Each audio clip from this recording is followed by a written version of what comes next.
As the modern mavens of storytelling are reminding us, a story is only as good as the villain in confrontation with the hero.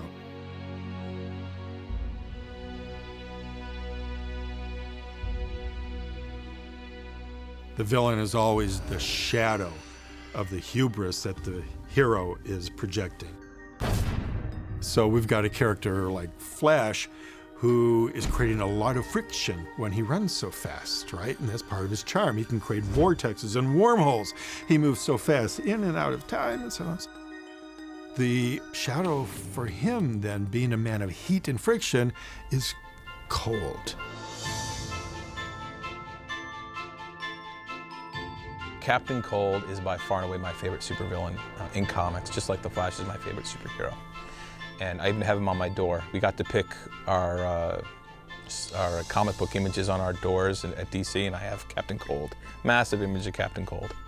Has a cold gun, dresses like an Eskimo. Is not like Mr. Freeze because he's got blood going through him of the same temperature as ours. You know, historically he was a gentleman who found some technology to make a freeze gun that he could use to commit crimes. A lot of the heroes in early Flash, that's kind of what they did. They found or created technology that they could use so they can rob banks. It was just always an interesting, like, I think it was the colors red and blue. It was the ice that slowed him down. It was the idea, you know, the reason things are hot and cold is because their atoms are moving quicker and quicker. So the fact that cold is slowing things down on a molecular level, like, that's really awesome. It's a very interesting thing for the Flash to deal with, and so cracking not only into Captain Cold's abilities and powers, but then his psyche is, why in the hell would a guy with a gun go up against a guy who can move at the speed of light? He's always been a guy who is a blue-collar worker. He is the leader of the rogues. He's most interested in that next score. What's that next, bank we can rob, the heist we can pull off. He's street level. He is the everyman. He's a guy that's all about his job. His job is illegal, but that's his job. He's a guy who robs stuff. I don't think he necessarily has a sense of fashion or hygiene that much, but he has a sense of, this is what a rogue is. This is what, I'm not going to be a psychotic villain like the Joker or a egomaniac like Lex Luthor. He wants to make a living. He wants to hang out with his friends and help the people that he needs to help. He has a code of honor too that he keeps. Like whenever I wrote him, he always had a code of honor. He didn't want to kill the Flash. He watches his fellow rogues' backs. He doesn't tolerate anyone using drugs or anything like that. He wants them on the, like, if you're here, I want you here and sober and clean and aware, because the Flash might bust in here. I don't want you coked out of your head. And we're trying to nail the speedster here. What's funny is, so many of the characters change so much with Flashpoint. You would think that changing Captain Cold to Citizen Cold would be a huge character dynamic shift, but in fact he's exactly the same. He's actually just a horrible criminal.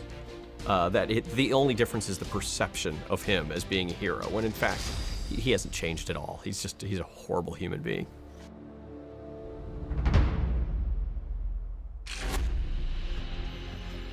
Captain Cold created the rogues.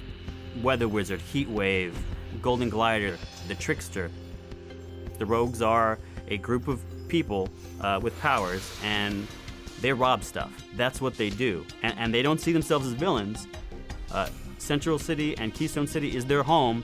They live there, and they believe that they're living the American dream. But the American dream for them is not the same as it is for you and me. Their American dream is on the wrong side of the law.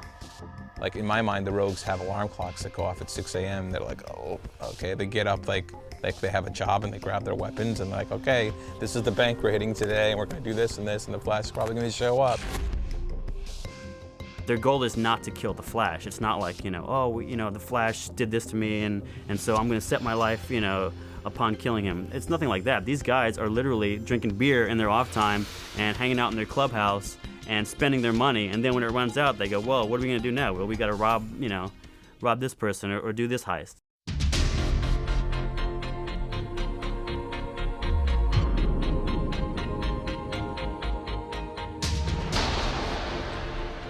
I was thinking about who is my favorite rogue from the Flash rogues, and it's absolutely Mirror Master. Mirror Master was such a vivid memory for me reading those comics as a kid. I thought his costume was so great, and the fact that he could go from it can appear in all these reflected surfaces. And that's a really terrifying villain. You know, I mean, Cold, that's okay. The boomerang, I feel like I could duck the boomerang. You know, but like a hall of mirrors full of my arch nemesis, that's problematic for me. Great character. His abilities, the illusions, the traveling through mirrors. I used him a lot in the Flash books I wrote as a transporter for the rogues, as a guy who would just show up in mirrors and talk, and occasionally Captain Cold would say, "Stay out of my mirror," and smash it, and he'd still be in all the shards and annoy Captain Cold. Originally, he was a gentleman that, it was a very strange origin that involved some sort of strange photographic machine where he can create like doppelgangers of stuff using some sort of, you know, like 50s photo science kind of thing.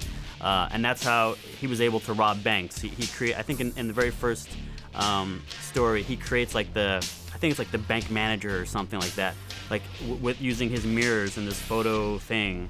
And then he goes and he robs the bank with that. I mean, I don't know how that works. I don't know how he gets him to talk. I don't know how he gets him to move, but that's how they did it then.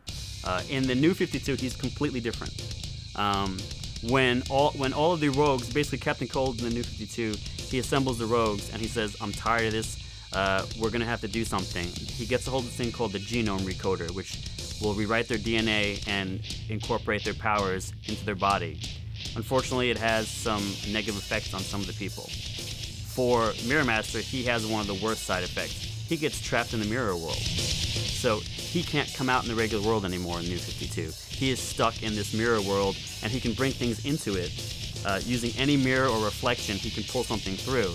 But inside, it's like he basically is the master of this domain. He can create whatever he wants inside the mirror world, but none of it can leave. So he's a more tragic figure in the New 52 because he's a guy who is stuck.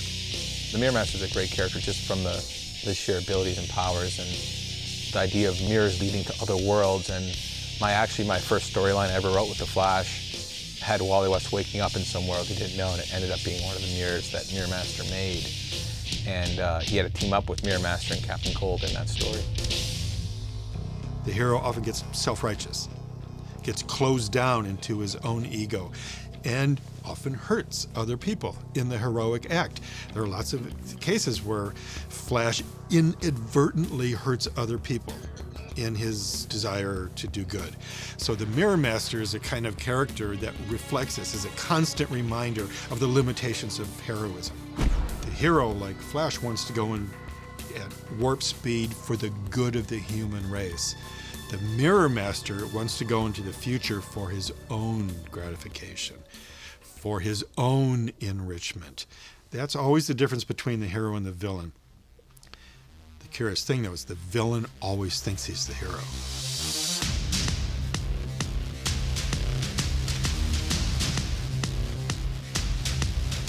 Heatwave is another blue-collar guy who has mastery over fire. He, in some ways, he's just the opposite of Captain Cold from a power standpoint, and they actually don't get along very well. Like they're always at each other's throats, and it makes sense because one guy's hot and one guy's cold.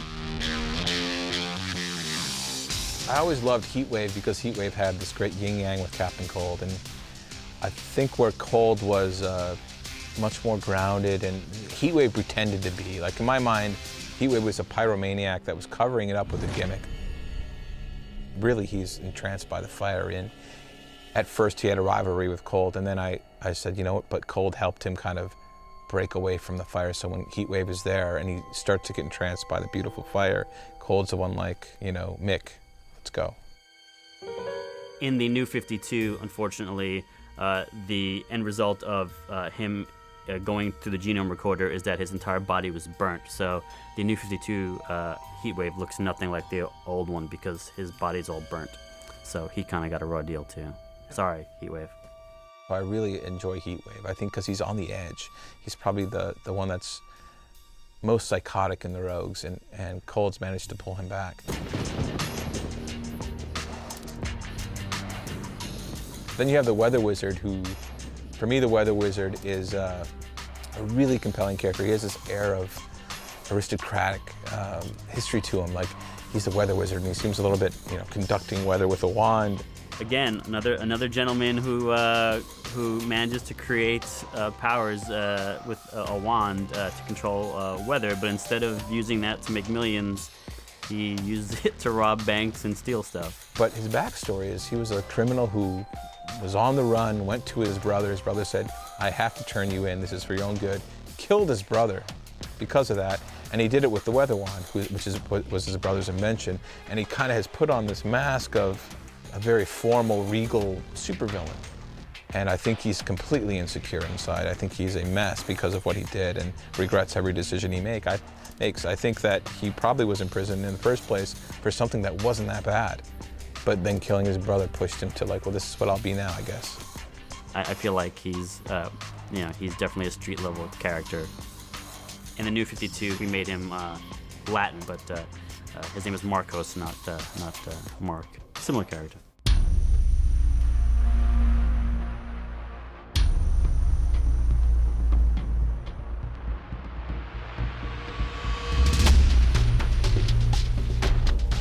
Captain Boomerang's probably the most next to Cold, but even Cold manages to hold back a little.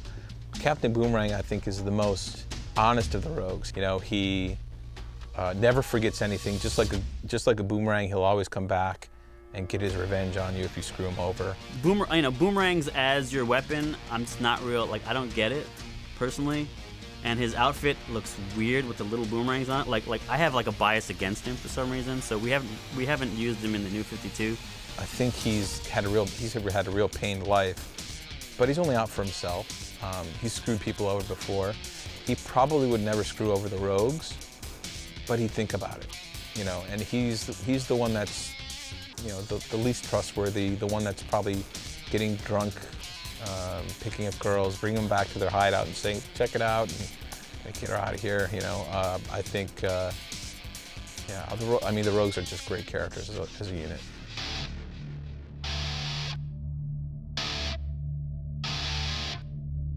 Well, Flash has a lot of time travel stories, and his main villain is Professor Zoom, who comes from the future.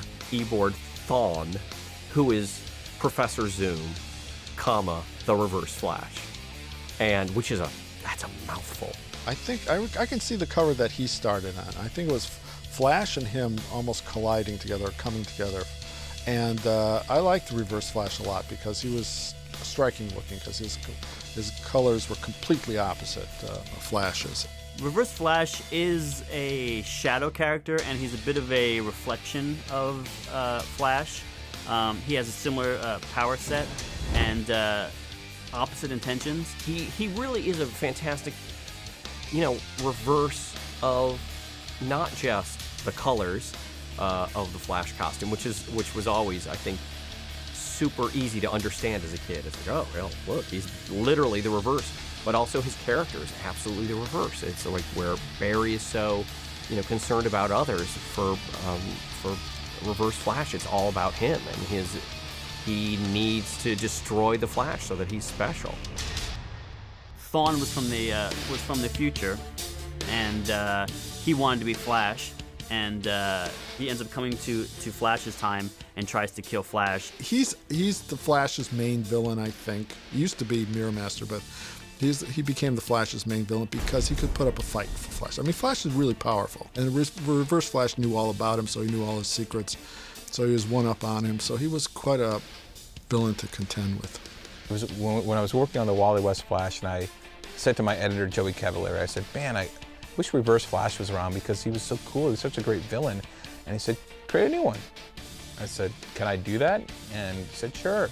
So I started to think about what kind of villain would be good for Wally West. And I thought, if Wally's trying to be the best superhero he can be, he wants to be like Barry Allen was, then I want somebody who's going to come and say, I'm going to show you how to be the best superhero. Hunter Zolomon, he was from our time, but he decided that Flash wasn't up to snuff and was going to challenge him. He didn't run fast. I think his power set was he actually used time travel to appear that he was going fast. So basically, he would like jump in time, and that's how he sort of simulated speed. We introduced this character named Hunter Zolomon, who is a profiler, specialized in super villains like the Rogues. He profiled the Rogues. They were on a bust, and he made a bad call, and his father-in-law got killed. And he got shot in the knee, and he got kicked out of the FBI, and ended up divorced. I love the idea, and it actually echoes in Flashpoint, of Hunter who discovers that cosmic treadmill is this time-traveling device. Well, maybe he can go back in time and change what happened and change his mistake. My favorite Silver Age prop is the cosmic treadmill. It is literally like an old-fashioned treadmill, on a little angle, and the faster Flash goes, it builds up the energy and allows him to travel through time while burning calories. And so he tries to activate the cosmic treadmill, and it explodes, and he's empowered with these new abilities that look like super speed, but really it's all about manipulating time, how quickly and slowly he moves forward in the timeline. And I did this thing where even his dialogue was messed up, like a record slowing down and speeding up. So it was very off-putting, and you could see it in the dialogue. Some words were crammed together and some were really stretched out. And so Wally West could never really completely understand what he was saying. And he turned all his attention against Wally West and was all about trying to make him a better hero. Looking at him and saying, okay, this is what you want to be, I'm going to help you do that.